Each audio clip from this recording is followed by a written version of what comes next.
Hi friends, you are welcome on YouTube channel Learn with Fun.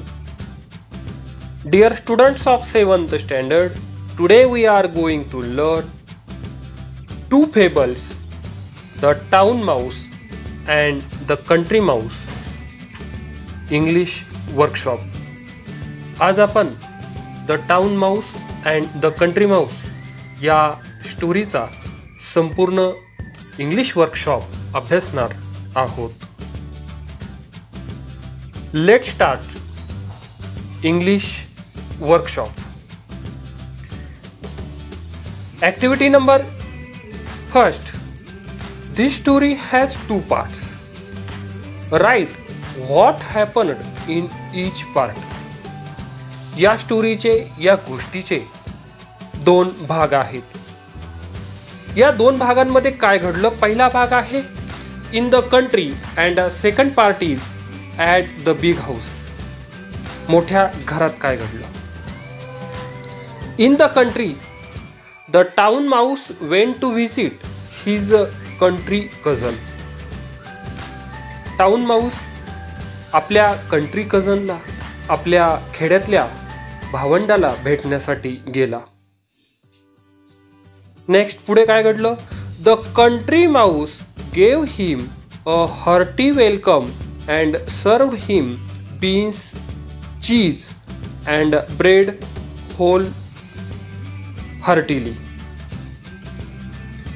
Next पुढे the town mouse did not like the food. आता at the big हाऊसमध्ये काय घडलं. सगळ्यात स्टार्टला काय घडलं. The two MICE set of for the town and arrived at a big house. दोन्ही जे उंदीर आहेत तर ते शहरामध्ये आले आणि एका मोठ्या घरामध्ये ते थांबले. The town mouse offered his cousin jellies and cakes. त्यानंतर नेक्स्ट पुढे काय घडलं. Two huge mastiffs came and the two mice had to scamper down and run off. Now activity number 2. Translate the following into your mother tongue. पुढील वाक्य जे आहेत या पुढील वाक्यांचं तुमच्या मदर टंग मध्ये, मातृभाषेमध्ये भाषांतर करायचं आहे. पहिलं सेंटेन्स आहे I do not like that music at my dinner. आता याचं ट्रान्सलेशन कसं होईल. मला रात्री जेवताना हे संगीत मुळीच आवडत नाही. नेक्स्ट सेंटेन्स आहे, पुढचं वाक्य आहे better beans and bread in peace than cakes and jellies in fear. आता याचं ट्रान्सलेशन कसं होईल. भीतीने खाल्लेल्या केक व जेलीपेक्षा शांतपणे धान्याचे दाणे व भाकरी खाणे अधिक चांगले असते.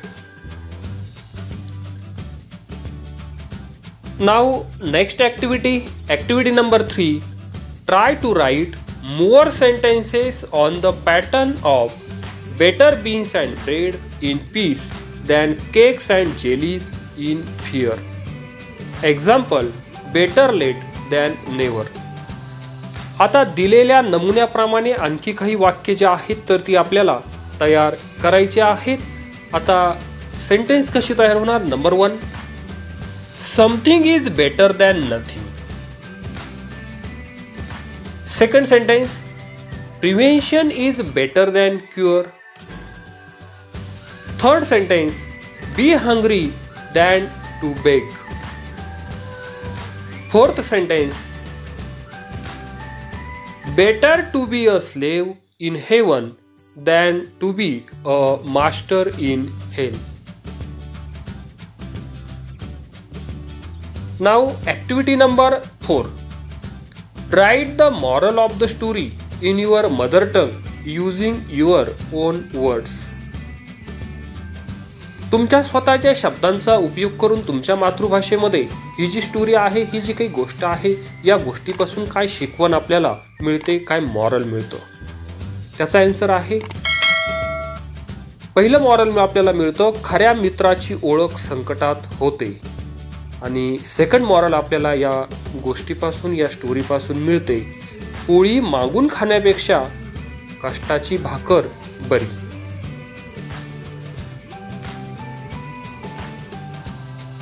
Now some parts of grammar. आता काही व्याकरणाचा भाग आहे. Use any 5 of the following verbs in your own sentences to show the past, present and future tense. आता खाली काही वर्ब्स दिलेले आहेत, काही क्रियापद दिलेले आहेत.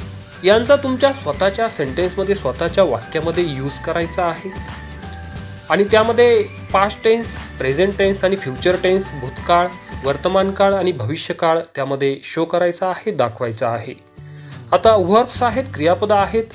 लाईक, लव, आन्सर, स्कॅम्पर, वेट, स्नीप आणि लाफ. आता पास्ट टेन्स, लाईकचा पास्ट टेन्स होतो लाईक्ड. प्रेझेंट टेन्स आहे लाईक किंवा लाईक्स आणि फ्युचर टेन्स आहे विल लाईक. आता यापासून सेंटेन्स कशा पद्धतीने तयार होईल? पास्ट टेन्स मधलं आपण तयार करू शकतो ही लाईक्ड स्विमिंग. प्रेझेंट टेन्समध्ये कसं करू शकतो? He likes playing cricket. आणि फ्युचर टेन्समध्ये they will like to play kho kho tomorrow. आता पुढचा वर्ब आहे लव. आता या लवचा पास्ट टेन्स होतो लव, त्याचा प्रेझेंट टेन्स होतो लव किंवा लव्स आणि फ्युचर टेन्स होतो विल लव. त्यानंतर आन्सर, पास्ट टेन्स आहे आन्सर्ड, प्रेझेंट टेन्स आहे आन्सर किंवा आन्सर्स आणि त्याचा फ्युचर टेन्स होतो विल आन्सर. त्यानंतर आहे वेट, त्याचा पास्ट टेन्स आहे वेटेड, त्याचा प्रेझेंट टेन्स आहे वेट किंवा वेट्स, त्याचा फ्युचर टेन्स आहे विल वेट. नेक्स्ट वर्ब आहे लाफ, त्याचा पास्ट टेन्स होतो लाफ्ड, त्याचा प्रेझेंट टेन्स होतो लाफ किंवा लाफ्स आणि त्याचा फ्युचर टेन्स होईल विल लाफ. आता नेक्स्ट ग्रामरचा भाग आहे. Can you complete the following table? Note that these verbs have irregular past tense forms. आता पुढील तक्ता पूर्ण करायचा आहे. यातील क्रियापद जे आहे तर ती भूतकाळाची अनियमित रूपे आहेत. हे आपल्याला लक्षात ठेवायचं आहे. भूतकाळाची ही इररेग्युलर फॉर्म आहेत, म्हणजे अनियमित रूपे आहेत. आता पास्ट, प्रेझेंट आणि फ्युचर. पास्ट मध्ये आहे वेंट, प्रेझेंट मध्ये आहे गो गोज आणि फ्युचर मध्ये आहे विल गो. आता इकडे प्रेझेंट मध्ये कम किंवा कम्स आलेला आहे तर त्याचा पास्ट टेन्स होणार आहे केम आणि त्याचा फ्युचर टेन्स होणार आहे विल कम. त्यानंतर प्रेझेंट टेन्स मध्ये दिलेला आहे ईट किंवा ईट्स, त्याचा पास्ट टेन्स होणार आहे एट आणि फ्युचर टेन्स होणार आहे विल ईट. आता नेक्स्ट आपल्याला पुढे पास्ट टेन्स दिलेला आहे गेव. गेव हा कशाचा पास्ट टेन्स आहे तर गिव किंवा गेवचा पास्ट टेन्स आहे गेव आणि त्याचा फ्युचर टेन्स होणार आहे विल गिव. त्यानंतर नेक्स्ट आपल्याला पास्ट टेन्स आणि प्रेझेंट टेन्स दिलेला आहे. पास्ट टेन्स आहे फ्ल्यू, प्रेझेंट टेन्स आहे फ्लाय किंवा फ्लाईज, त्याचा फ्युचर टेन्स होणार आहे will fly. Keep adding more words to this table of tenses. या टेबलमध्ये अजूनही आपल्याला काही वर्ड्स जे आहेत तर त्याची भर जी आहे तर ती टाकायची आहे. यामध्ये अजून तुम्ही पास्ट, प्रेझेंट आणि फ्युचर फॉर्म जे आहेत वर्बचे तर ती लिहायचे आहेत. आता नेक्स्ट फिफ्थ ॲक्टिव्हिटी आहे live English. Read this menu card carefully and answer the question given below the card. हे कार्ड व्यवस्थित वाचायचं आहे आणि हे कार्ड वाचल्यानंतर त्यावर आधारित काही क्वेश्चन्स जे आहेत, जे प्रश्न विचारलेले आहेत, या क्वेश्चनची, या प्रश्नांची उत्तरे द्यायची आहे. एक क्वेश्चन आहे guess the meaning of menu card. Menu card या शब्दाचा अर्थ सांगायचा आहे. त्याचा आन्सर आहे menu card means a card with the list of food items available with its price. त्यानंतर बी क्वेश्चन आहे what is the purpose of a menu card. Menu card ठेवण्याचा हेतू किंवा उद्देश कोणता असतो. त्याचा आन्सर आहे the purpose of the menu card is to give information to the customers about the available food items with the price. त्यानंतर next question विचारलेला आहे C is this menu card in English और Marathi discuss. हे menu card इंग्रजीत आहे की मराठीत आहे यावरती चर्चा करायची आहे. त्याचा आन्सर आहे the menu card is in Marathi written in English script.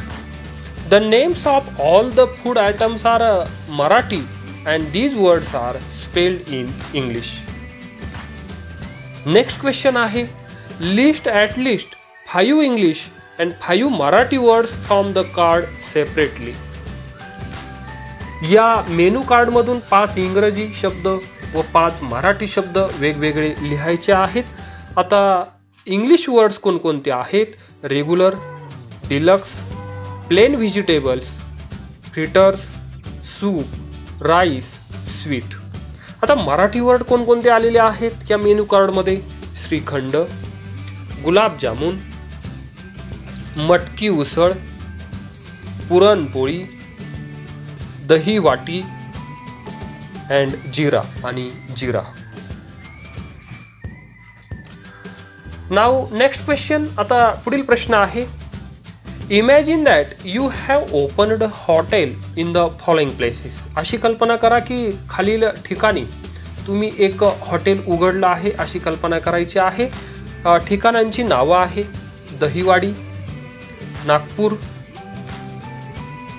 Bengaluru आणि London.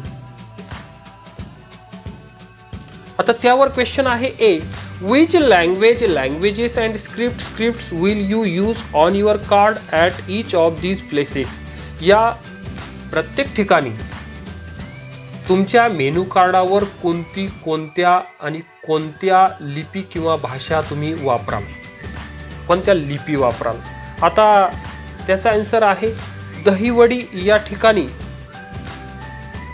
Marathi language and Devanagari script याचा यूज करणार. नागपूर इथे मराठी, हिंदी लँग्वेज, देवनागरी स्क्रिप्ट.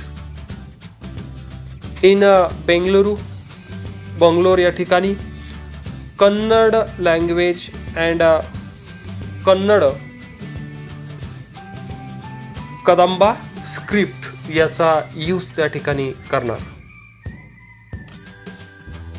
त्यानंतर London English language and English script.